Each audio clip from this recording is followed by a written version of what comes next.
What is good, NIO family? It's Rey-Jay back with another video, and in this one I'm going to be talking about the one and only NIO stock, what you should be looking out for the future, and break down what may end up playing out for NIO during a potential market crash. So what I'm first going to do is talk about the market crash, what could actually trigger it, what technical indicators are telling us it's likely to come, and then after that I'm going to talk about how this could affect NIO's share price. And before I break anything down about NIO and the potential market crash that could end up coming very soon, I do have to mention a couple of things before starting. Firstly, I'm not a financial planner. Make sure you take none of this as financial advice whatsoever. And also, if you guys can, please smash the like button if you want to see more videos like this. It not only benefits me, it benefits the entire NIO community as a whole. And the last thing is, if you guys can, please check out the Webull link down below in the description. If you sign up for Webull, the link down below, and deposit any amount of money into the account, whether it's $1 or $100, it's up to you. You're guaranteed up to 12 free stocks, each worth up to $3,000.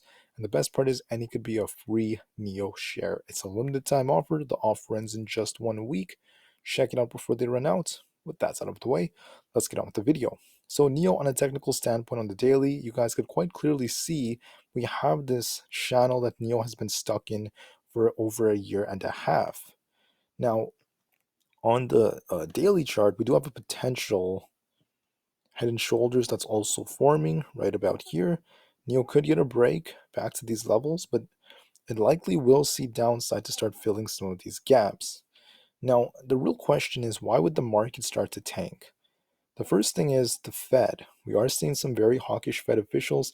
Many of them are saying that we may see the terminal funds rates go higher than 5% or just north of 5%, meaning during the FOMC meeting, during either this one or the one that's coming out in March, one of them might actually be a 50 basis point hike.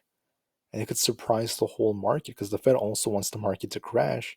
There's no doubt about that. They want the market to come down. That could be one of the triggers. We have the debt ceiling crisis as another potential trigger because of how the media is going to respond about it. And finally, earnings. That could be a big one. We're starting to see earnings slow down. So with all these factors, and there could be other factors as well, I'm just listing a couple of them, the market could still take a big hit. And on top of that, that's the fundamental analysis of it. The daily on SPY has formed a hidden bearish divergence on the RSI relative to this pump.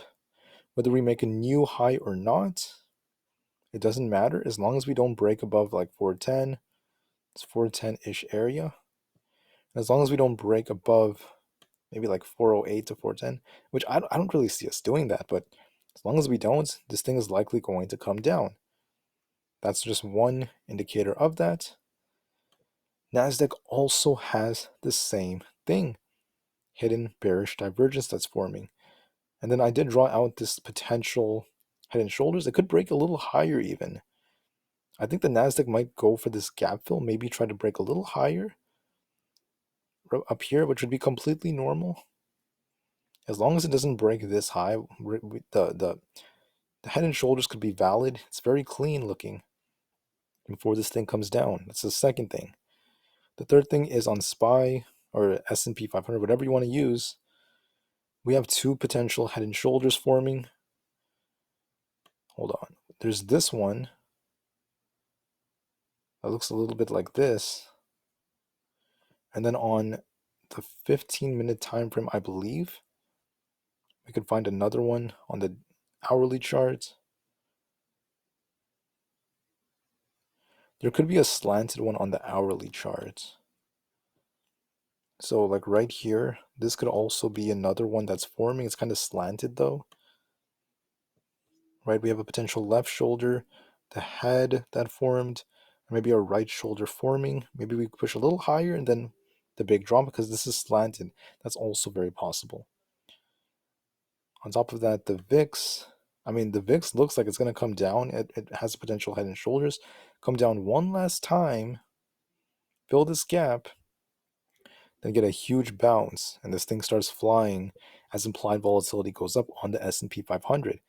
Once again, this is not determining the crash. This is just correlated with how the market performs. On top of that, the QQQ, same thing.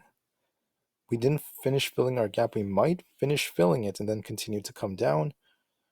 And then the dollar index is likely going to bounce soon. I mentioned this in my previous videos. Over the next few months, I expect this thing to break pretty high. 10-year treasury yield is at 34. I believe this thing is likely, well, it has this gap down here. Maybe it comes down because the market kind of holds up for the next few days before we get a big reversal. It could even form kind of like an inverse head and shoulders if it comes down. And then we have the gap here, the gap up here, another gap here. Lots of gaps that are going to get filled as this thing starts pushing up, as the market starts coming down. So now I want to break down the specific price action on SPY. I know this looks kind of messy, but we have possible these Elliott wave counts that kind of push up during each of these sequences. We have like the 1, 2, 3, 4, 5 up, 1, 2, 3, 4, 5 down. You could draw it out from here, the 1, 2, 3, 4, 5. Then we had another 1, 2, 3, 4, 5 all the way up. Excuse me, sorry, all the way up. And then we formed a miniature 1, 2, 3, 4, 5, and now we're forming another one. And I don't know exactly what this is going to look like, and we're about to find out, but this could be telling us a topping process is coming. Let me explain exactly why. There's a possibility that this was our 1, this is our 2, this was our 3, came down for the 4, and then our 5 is like up here. And we've already topped, and then we're going to start downtrending from here. Or the second possibility is this right here is our 4. We're about to form one last final top. Like this is the 3, that's 4, and then one last top here. Maybe it's like a double top, who knows, something like that. And then the big drop starts as we get into FOMC, as we get into February. It looks like that. Now, why am I telling you this? Because here's the reason. We could delete everything. But I want you guys to look at the trend. First thing is, yes, there's the head and shoulders potentially forming. But on top of that, notice something. We have these mini waves, 1, 2, 3, 4, 5, then a 1, 2, 3, 4, 5, and a 1, 2, 3, 4, 5. This is all painting a bigger picture.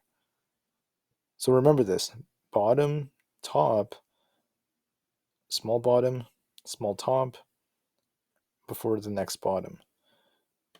Let me show you exactly what I'm talking about. Give me 1 second. I have to delete like all of this. So what this is basically signifying is we could be respecting a giant Elliott wave sequence that looks like this. This could be the whole move, could be a 1. Right? This right here was the first potential 2. Wait, hold on. Hold on a second. I think I did that wrong. I'm supposed to start from up here. So this would actually be technically the 1, because this is starting the bearish trend. I was looking at this the wrong way. Sorry about that. This whole thing would be the 1. We're forming a potential 2, because this would be the lower high relative to this. This move right here, whether this is the top, we're going to form one last top. As long as the top is lower than this high, see the high right here. That's what many technical indicators were telling us. The 3 is about to come. That's the biggest drop. Maybe FOMC triggers it. Like this. I don't know how low it's going to go, guys. This is all just hypothetical. I don't know if it's going to be a drop to like 360 or even a drop to like 350. Who knows? It really depends on so many factors. Then we might get our 4, another like rebound like this. And our 5 might be the final drop to like 340. Maybe it goes as low as like 320. Who knows how low it's going to go? It could be, it's most likely going to be between 320 and 340, in my opinion, the final bottom. And it's more likely to be around 330 to 320, somewhere like in that lower range.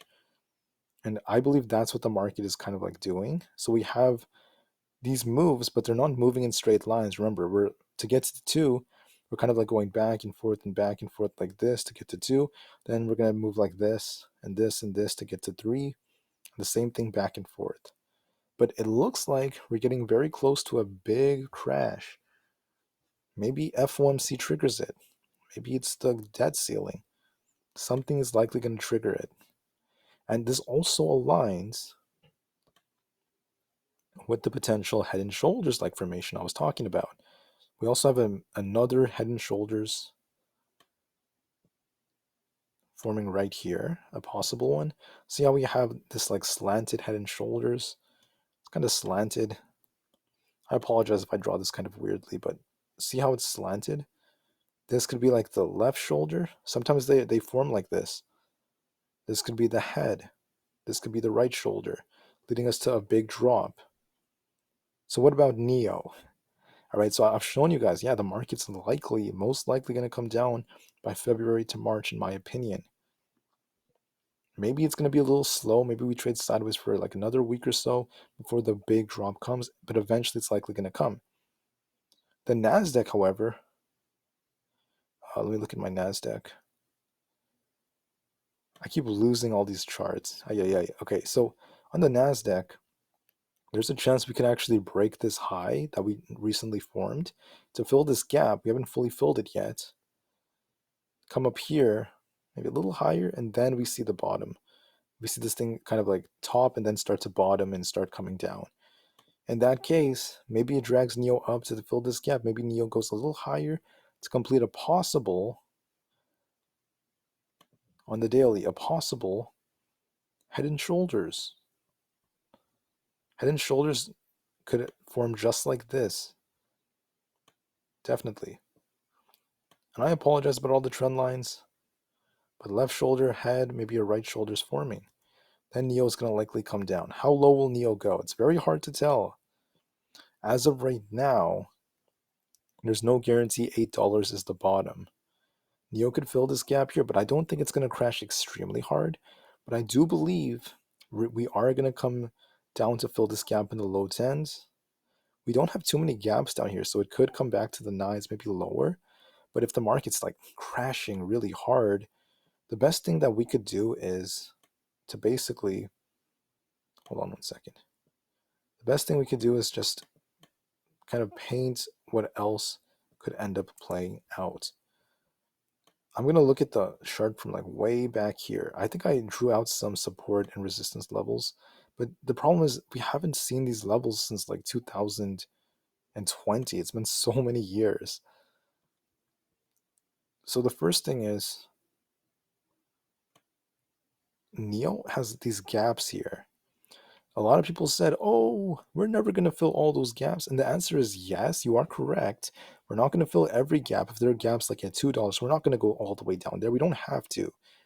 But if we're close to a lot of these gaps, they still can get filled, right? So when you look at it, okay, there was this gap all the way down to $9.44, and we filled the gap. Remember, NIO was in the 9s? There's also a gap around 7.8. Could NIO get that low? It is possible if the market is crashing. Yes, this gap is not. It's actually around 7.9. Sorry. But, and what about way down here? I mean, the next major support is going to be around 6.5 to 7. I don't know if NIO is going to go that low. It seems extreme, but it is worth looking at the chart from these perspectives just in case. There's also this 4.6 zone, 4.2. I mean, like I said, I don't see it dropping that low, but just in case, we should at least keep this on our radar, just in case. But if anything, I believe, like I don't know how low it's going to go. Nobody truly knows, but I believe it is possible to at least fill this gap and hit like $8 on NIO. We saw 8 point something not too long ago. So it could come down to this level. If the whole market is crashing really hard, we could see it come down to these lows again. There's also this chop zone between 6.9 and also like 8. It is possible. All right, and I'm not saying this because NIO is a bad company. That's not my point. I think NIO is a fantastic company. Think about Tesla. Tesla's a great company, but look at how much Tesla has crashed. It's down almost 70% from its all-time high, right? great companies take hits when the whole market tanks. And I do think that there is pain to come. NIO might be retesting the 9 to 8 level. This 8.38 level may not be the low. It could come down lower, unfortunately. All right. I know it frustrates people, but my job is to tell you the truth, whether you want to hear it or not. I mentioned in one of my way older videos that $9 is possible because of those gaps down there and also because of other technical indicators. People thought it didn't make sense. Many, not everyone, but some people did. And it did end up hitting $8. So I could see it come down here, could even go lower. But it really depends on the market. I don't truly know how low the market will go to. But in my opinion, it's very probable that 340 to 320 level could be retested on SPY. And I believe we're going to bottom somewhere here. That's just my opinion. I don't know for sure, but I believe it based off previous trends and based off what the data tells us. Anyways, thank you all for listening. I hope I brought some value into your guys' lives. I know this is not the video you wanted to hear, but it is what it is. It's what the charts tell us. It's the truth. And I look at this not as a curse, but as an opportunity to start buying those dips. All right. So thank you for listening. Have a great rest of the day, and I'll see you guys in the next one. NIO to the moon because the long-term future is still incredibly bright, and peace out.